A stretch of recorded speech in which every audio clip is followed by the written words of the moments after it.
গণভোটের রায় ও জুলাই সনদ বাস্তবায়নের জোর দাবি জানিয়েছেন প্রবাসীরা। জাপান থেকে ফিরে একথা বলেছেন বিরোধী দলীয় নেতা ও জামায়াতে ইসলামীর আমির ডাক্তার শফিকুর রহমান। ভারতের প্রতি সব দল ও ধর্মের মানুষের নিরাপত্তা নিশ্চিতের আহ্বানও জানিয়েছেন তিনি। বলেন, সীমান্ত হত্যাসহ পুশিন পর্যালোচনা করছে তার দল। দেশে আইনশৃঙ্খলা পরিস্থিতির অবনতি হয়েছে বলেও অভিযোগ করেন ডাক্তার শফিকুর। রেইনবো অ্যাক্রোপ্লাস্টে অ্যাক্রিলিক এমালশন থাকায় মুছে ফেলা যায় যে কোনো দাগ সহজেই। Rainbow Paints. জাপান থাইল্যান্ড ৮ দিনের সফর শেষে ঢাকায় ফিরেছেন জামাতের আমির।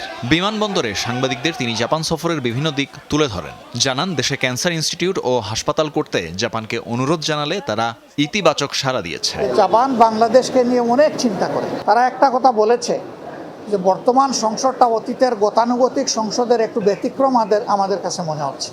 থাইল্যান্ড সফরের সময় প্রবাসীরা জুলাই সনদ ও গণভোটের রায় বাস্তবায়ন এবং জুলাই যোদ্ধাদের উন্নত চিকিৎসার দাবি জানিয়েছেন বলে জানান জামাত আমির।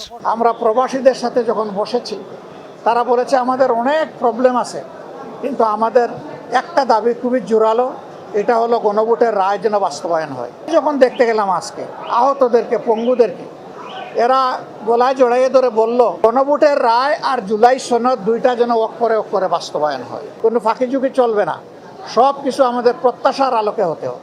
পশ্চিমবঙ্গ সহ ভারতের কয়েকটি রাজ্যের নির্বাচন প্রসঙ্গে ডাক্তার শফিকুর রহমান বলেন, বিশেষ কোনো ধর্মকে যেন টার্গেট করা না হয়, সেজন্য দেশটির সরকারের দৃষ্টি আকর্ষণ করেন তিনি। ইসলাম ধর্মকে সেখানে আইডেন্টিফাই আলাদা করা হবে কেন? তাদের দেশের তো সংবিধান হলো ধর্মনিরপেক্ষ সংবিধান। সেই দেশে সকল ধর্মের মানুষের তার ধর্মীয় অধিকার, তার নাগরিক অধিকার ভোগ করার পূর্ণ এখতিয়ার আছে। দেশে ফিরে জামাত আমির আইন শৃঙ্খলা পরিস্থিতির অবনতির অভিযোগও করেন। জনসচেতনতা, প্রতিবাদ এবং সরকারকে তার দায়িত্ব পালনের জন্য আমরা চাপ দেব, এটা আমাদের দায়িত্ব। তানভীর মৌসুম, যমুনা নিউজ, ঢাকা।